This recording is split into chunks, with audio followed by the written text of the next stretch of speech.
മറ്റൊരു വീഡിയോയിലേക്ക് സ്വാഗതം. നമ്മുടെ പല ആവശ്യങ്ങൾക്ക് വേണ്ടി നമ്മൾ വരുമാന സർട്ടിഫിക്കറ്റിന് അപേക്ഷിക്കാറുണ്ട്. എന്നാൽ ഈ വരുമാന സർട്ടിഫിക്കറ്റ് അപ്രൂവൽ ആയിട്ടുണ്ടോ എന്നുള്ളത് നമുക്ക് എങ്ങനെ ചെക്ക് ചെയ്യാം? കൂടുതൽ കേസിൽ നമുക്ക് അപ്രൂവ്ഡ് എന്നുള്ള മെസ്സേജ് എന്ത് ചെയ്യും, നമുക്ക് ഫോണിൽ വരും. ഇനി അഥവാ വന്നിട്ടില്ലെങ്കിൽ നമുക്കത് എന്താണ് അതിൻ്റെ സ്റ്റാറ്റസ് എന്നറിയാനുള്ള മാർഗ്ഗമാണ് ഞാൻ പറയാൻ പോകുന്നത്.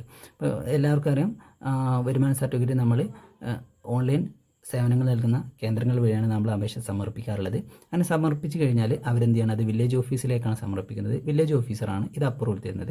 വില്ലേജ് ഓഫീസർ നമുക്ക് അപ്രൂവൽ ചെയ്തു തരുന്ന മറ്റ് സർട്ടിഫിക്കറ്റുകളാണ് ഈ സ്ക്രീനിൽ ഇപ്പോൾ നിങ്ങൾ കാണുന്നത്. അപ്പോൾ നമ്മൾ ഇതിന് ഇത്തരത്തിലുള്ള വില്ലേജ് ഓഫീസർ അപ്രൂവൽ തരുന്ന ഏത് സർട്ടിഫിക്കറ്റുകളും, ഇതിൽ കാണുന്ന ഏത് സർട്ടിഫിക്കറ്റുകളുടെയും സ്റ്റാറ്റസ് നമ്മൾ ചെക്ക് ചെയ്യുന്നത് ഒരേ മാർഗത്തിലൂടെ തന്നെയാണ്. അതിന് വേണ്ടിയിട്ട് നമ്മൾ ഗൂഗിൾ എടുക്കുക. ഗൂഗിളിൽ നമ്മൾ ടൈപ്പ് ചെയ്യേണ്ടത് ഈ ഡിസ്ട്രിക്റ്റ് എന്ന് ടൈപ്പ് ചെയ്യുക. അപ്പോൾ മുകളിൽ ഞാൻ ടൈപ്പ് ചെയ്ത് വെച്ചിട്ടുണ്ട് ഈ ഡിസ്ട്രിക്റ്റ് എന്ന് ടൈപ്പ് ചെയ്തതിന് ശേഷം അതിൽ ആദ്യം കാണുന്ന ഈ ഡിസ്ട്രിക്റ്റ് കേരള എന്നുള്ള ഈ സൈറ്റിൽ പ്രവേശിക്കുക.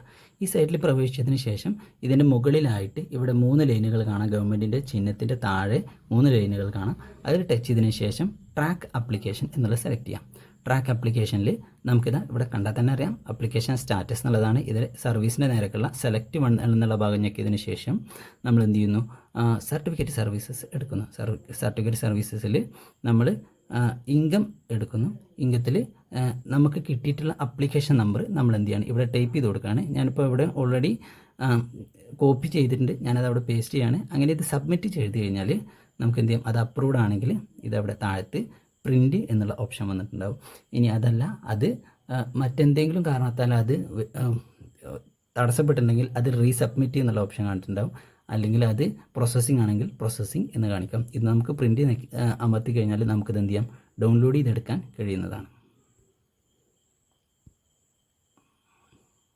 Okay, thank you.